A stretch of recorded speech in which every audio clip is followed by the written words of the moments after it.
नमस्कार, देव शक्ति divine astrology में आप सबका स्वागत है। मैं प्रमोदिनी आपको आज बता रहे हैं कि अक्षय तृतीया को हम क्यों बहुत ही ऑस्पिशियस मानते हैं। पहले ही मैं अक्षय तृतीया को आप सबको स्वागत करती हूँ और अभिनंदन जानती हूँ कि आशा करती हूँ आपके घर में, सबके घर में बरकत बने रहे। माँ लक्ष्मी की विशेष कृपा विष्णु जी की साथ साथ रहती है, क्योंकि अक्षय तृतीया में हम लोग माँ महालक्ष्मी और विष्णु जी को पूजा करते कि हमारे घर में जीवन भर बरकत रहे।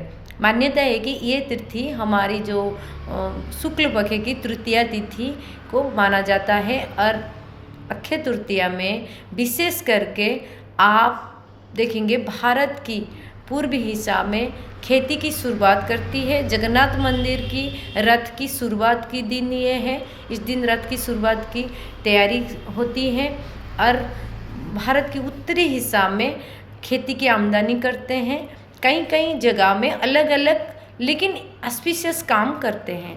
और माइथोलॉजी स्टोरी देखें तो इस दिन जब पांडव वनवास स्थिति में थी तो उनको अन्न की बहुत समस्या थी। उस समय में सूर्य भगवान महाराज युधिष्ठिर को अक्षय पात्र दिए थे।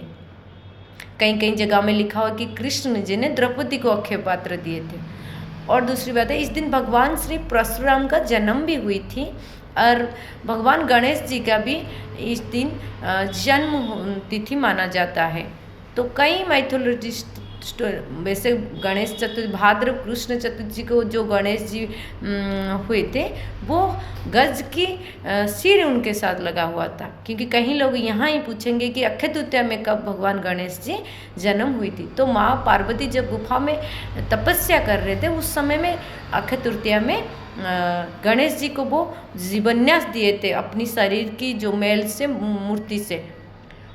और तीसरी बात है, अक्षय तृतीया में हम लोग विशेषकर माँ लक्ष्मी को धन्यवाद देने के लिए, क्योंकि जब साल भर खेती हो जाती है उसके बाद माँ लक्ष्मी को हम विशेष करके धन्यवाद देने के लिए ये तिथि को मनाते हैं अपने घर में, क्योंकि बसंत की शुरुआत, बसंत के आगमन की, बसंत जाने की और ग्रीष्म के आगमन एक यूनिवर्सल एक ऊर्जा रहती है कि इस समय ना ज़्यादा गर्मी है ना ठंडी ख़त्म हो जाती है। बड़ी में बहुत सारा चेंजेस आती है। बसंत में फूल भरा पड़ा हो, नई नई कलियाँ पेड़ पौधे में आती है तो प्रकृति हंसती है। इस समय प्रकृति युवा रहती है। और विशेषकर पूर्व भारत में जैसे उड़ीसा में आप देखेंगे इस दिन माँ भूदेवी को पूजा करते हैं। विशेषकर जो किसान है वो स्वर्ण की हल लेकर भूदेवी को पूजा करते हैं और धान, क्योंकि उस वहाँ का जो है धान विशेष उनका उपजाई है, धान उन लोग का खाने पीने की सोर्सेस है, तो वो धान की बीज रोपण करते हैं। इसीलिए अक्षय तृतीया वहाँ पर भी बहुत ऑस्पिशियस है।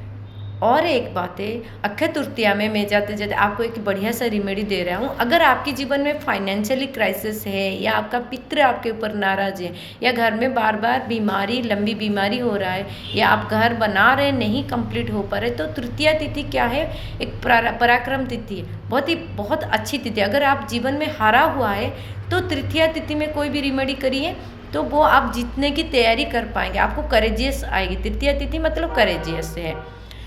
तो उस दिन आप एक मिट्टी के बर्तन लीजिए, उसमें पूरा गंगा जल भरिए, रोली लगा उसमें घुमा दीजिए गणेश जी के नाम पर या आप जिस इष्ट को पूजा करते हैं मानती है, और कुमकुम सिंदूर लगा के उसमें थोड़ा काली तिल, दूध और थोड़ा सा हल्दी और कुमकुम डाल के आप कोई भी शिव मंदिर हो या कोई भी पास में आपका घर का पास में मंदिर हो, वहाँ पर जो पंडित जी, बुजुर्ग पंडित जी, उनको आप दीजिए। उसके साथ साथ कुछ अर्थ भी दीजिए उनको दक्षिणा के रूप में, और भगवान महादेव के ऊपर चढ़ाने के लिए या वहाँ रात भर रख देने के लिए प्रार्थना करिए कि आपके जीवन में जो समस्या है, आपको सपोज आपका घर नहीं हो पा रहा है, आपको नौकरी नहीं लग पा रही है, आपका पितृ नाराज है, तो ये रेमेडी करिए, उनको दीजिए और वहाँ पर तेल या घी की दिया लगा के आ जाइए।